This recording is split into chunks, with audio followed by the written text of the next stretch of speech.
28 जून 1914 एक 19 साल का स्कूल में पढ़ने वाला स्टूडेंट ऑस्ट्रो हंगेरियन के अंपायर को गोली मारकर कत्ल कर देता है। एक कत्ल की वजह से जंग छिड़ जाती है, एक ऐसी जंग जो 4 साल तक चलती है जिसमें 2 करोड़ से ज़्यादा लोग मारे जाते हैं, और एक ऐसी जंग जिसमें ताकतवर और कदीम अंपायर तक ख़त्म हो जाती हैं। एक ऐसी वॉर जो बहुत से कॉन्टिनेंट और कंट्रीज़ के दरमियान लड़ जाती है। आज के दिन हम इस वॉर को वर्ल्ड वॉर 1 के नाम से जानते हैं। 140,000 men were assembling for the attack. In our wood, the front trenches would be taken in the first place. For 3 hours, the German heavy guns. At 7 in the morning, the bombardment switched.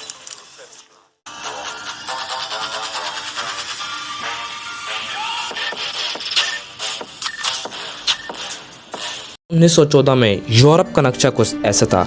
दरमियान में बहुत बड़ा osteo Hungarian empire था जो आज के Austria और Hungary से काफ़ी बड़ा था। जर्मनी का एम्पायर भी आज के जर्मनी से काफ़ी बड़ा था। रशिया में रशियन एम्पायर था, आज के तुर्की में ऑटोमन एम्पायर था, और इसके अलावा यूनाइटेड किंगडम और फ्रांस से। उस टाइम ज़्यादातर कंट्रीज़ में राजा और महाराजा का दौर हुआ करता था। सिर्फ 3 कंट्रीज़ ऐसी थी जो डेमोक्रेटिक कंट्रीज़ थी। ईस्टर्न यूरोप में कुछ कंट्रीज़ थी जैसे Serbia, Bosnia, Romania and Bulgaria. इनको हम बाल्कन कंट्रीज़ के नाम से जानते हैं। याद रखना, ये हमारी कहानी पे अहम किरदार अदा कर रही हैं। 1878 में जंग हुई थी। रशियन एम्पायर एक तरफ था और दूसरी तरफ ऑटोमन एम्पायर था। जंग में Russian empire in Balkan countries की मदद कर रहा था ऑटोमन एम्पायर से जुदा होने में। इस जंग के कंक्लूजन में ट्रीटी ऑफ बर्लिन साइन करी गई थी, जिसके मुताबिक Austro Hungarian empire in Balkan countries को टेम्परेरीली एडमिनिस्टर कर सकता है। लेकिन ये ऑफिशियली ऑटोमन एम्पायर का ही हिस्सा है। लेकिन साल 1908 को ऑस्ट्रो हंगेरियन एम्पायर इस बोस्निया और हर्जेगोविना रीजन को कैप्चर कर लेता है, यानी अपने कब्जे में ले लेता है। उस टाइम का ये कार्टून है जो इस सिचुएशन को कम्प्लीटली डिस्क्राइब करता है, क्योंकि बोस्निया ऑटोमन एम्पायर पे 400 साल तक रहा था और आज़ादी मिलने के बजाय एक और एम्पायर ने इसे कैप्चर कर लिया। बोस्निया के लोग उदास थे, वो आज़ादी चाहते थे। बोस्नियन लोगों का सर्बियन लोगों के साथ न सिर्फ जियोग्राफिकल कनेक्शन था बल्कि एथनिक कनेक्शन भी था। यहाँ पे रहने वाले बहुत से लोगों ने एक साउथ स्लेविक कंट्रीज की डिमांड भी की। सर्बिया ने ऑस्ट्रो हंगेरियन एम्पायर को कंप्लेंट की कि वो ना सिर्फ बोस्निया को बल्कि हमारे साउथ स्लेविक कंट्रीज को इन्वेट कर रहा है। इस मिशन पे कब्जा करने से पहले रशियन एम्पायर ने ऑस्ट्रो हंगेरियन एम्पायर से पहले ही बात कर ली थी, हम ऑटोमन एम्पायर के इस हिस्से पे कब्जा कर लेंगे और तुम बोस्निया पे कब्जा कर लो, हम तुम्हें भी कुछ नहीं कहेंगे। रशिया और ऑस्ट्रो हंगेरियन एम्पायर के दरमियान एक अच्छी डील हो गई थी, लेकिन यहाँ एक बहुत बड़ा मसला था। रशिया में बहुत से स्लेविक पीपल रहते थे और उनका मानना था कि ऑस्ट्रो हंगेरियन एम्पायर कैसे हमारे पीपल पे कब्जा कर ले। बहुत से लोग प्रोटेस्ट करने लगे थे। रशियन एम्पायर कमज़ोर हो चुकी थी, इसलिए उन्हें अपने लोगों की बात माननी पड़ी। इसलिए रशिया और ऑस्ट्रो हंगेरियन एम्पायर के दरमियान सीक्रेट एग्रीमेंट होने के बावजूद सर्बिया को सपोर्ट करना पड़ा और अपने लोगों की बात माननी पड़ी। साल था 1909। ऑस्ट्रो हंगेरियन एम्पायर जर्मनी की तरफ देता है और कहता है कि अगर हम अब सर्बिया पर अटैक करें और रशिया इस पर टांग अड़ाए तो तुम क्या हमारी मदद करोगे? और जर्मनी कहता है हाँ क्यों नहीं, हम तो पुराने दोस्त हैं। और दूसरी तरफ रशियन एम्पायर फ्रांस से पूछता है। पहले ऑस्ट्रो हंगेरियन एम्पायर ने बोस्निया और हर्जेगोविना रीजन को कैप्चर किया, फिर सर्बिया ने इस पर ऑब्जेक्ट किया, तो ऑस्ट्रो हंगेरियन एम्पायर और जर्मनी मिलकर सर्बिया पर अटैक कर रहे हैं, तो क्यों ना रशियन एम्पायर और फ्रांस मिलकर इनके खिलाफ लड़ें। लेकिन फ्रांस का जवाब आता है भाई हम इसमें क्यों इंटरफेयर करें, हमें इससे क्या लेना देना। फ्रांस के मना करने पर रशियन खामोश हो जाता है और उसे बोस्निया का ये एनेक्सेशन एक्सेप्ट करना ही पड़ता है। दोस्तों, रशिया के खामोश होने के बाद वर्ल्ड वॉर का खतरा रुक जाता है और फिर आता है द असैसिनेशन ऑफ फर्डिनांड। क्योंकि बोस्निया के लोग आज़ादी चाहते थे, नई रेवोल्यूशन यंग बोस्निया के नाम से शुरू होती है, जिनका मकसद बोस्निया को ना सिर्फ आज़ाद कराना बल्कि सर्बिया के साथ यूनाइट होना भी था और एक अलग से साउथ स्लेविक कंट्री बनाना था।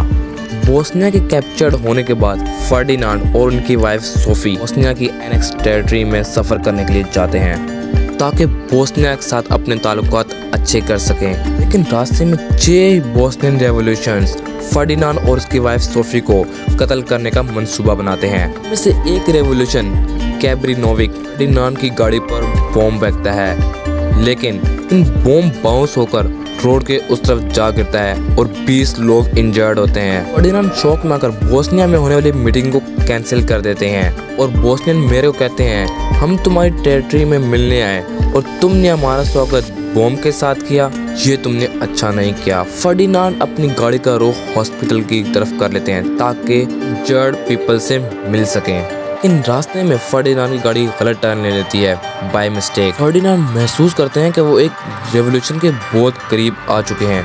यहाँ पर रेवोल्यूशन गैब्रिएलो प्रिंसिप फर्डिनांड और उसकी वाइफ को गोली मारकर कत्ल कर देता है और इसी तरह जंग का आगाज कर देता है। गैब्रिएलो प्रिंसिप को इमीडिएटली अरेस्ट कर दिया जाता है, लेकिन इसकी उम्र 20 साल से 2 महीने कम होती है, इसलिए गैब्रिएलो को लॉ के मुताबिक फांसी नहीं दी जा सकती थी, इसलिए गैब्रिएलो को 20 साल के लिए जेल कर दी जाती है। ये सब देख के ऑस्ट्रिया हंगेरियन एम्पायर आग बगोला जाती है और सर्बिया के खिलाफ जंग का आगाज कर देती है। रशिया देखता है कि ऑस्ट्रो हंगेरियन एम्पायर सर्बिया पे अटैक करने जा रही है, तो रशिया पहुंचता है सर्बिया को बचाने। जर्मनी देखता है कि रशिया अब ऑस्ट्रो हंगेरियन एम्पायर के खिलाफ जा रही है, तो जर्मनी पहुंचता है ऑस्ट्रो हंगेरियन एम्पायर को बचाने। इस बार फ्रांस भी रशिया और सर्बिया के सपोर्ट में आगे आ जाता है। अब यहाँ पे बड़ी इंटरेस्टिंग चेन ऑफ फ्रेंडशिप बन जाती है दोस्तों। ये कार्टून पिक इस सिचुएशन पर पूरी उतरती है, लेकिन यहाँ पर इटली ऑस्ट्रो हंगेरियन एम्पायर को सपोर्ट नहीं करता, क्योंकि इटली और ऑस्ट्रो हंगेरियन एम्पायर के दरमियान मुआहदा होता कि अगर रशिया ऑस्ट्रो हंगेरियन एम्पायर को अटैक करता है, इस सूरत में इटली ऑस्ट्रो हंगेरियन एम्पायर की मदद करेगा। लेकिन यहाँ पर तो ऑस्ट्रो हंगेरियन एम्पायर सर्बिया पर खुद से अटैक कर रहा है, यानी कि खुद शुरुआत कर रहा है। लेकिन क्योंकि ऑटोमन एम्पायर और रशियन एम्पायर के दरमियान फड्डे चल रहे थे, इसलिए ऑटोमन एम्पायर पहुंचता है ऑस्ट्रो हंगेरियन एम्पायर के बिहाफ पे। जहाँ पे यूनाइटेड किंगडम ज्वाइन करता है फ्रांस और रशिया को, क्योंकि यूनाइटेड किंगडम फ्रांस और रशिया के दरमियान एक अलायंस ट्रिपल एंटेड के नाम से।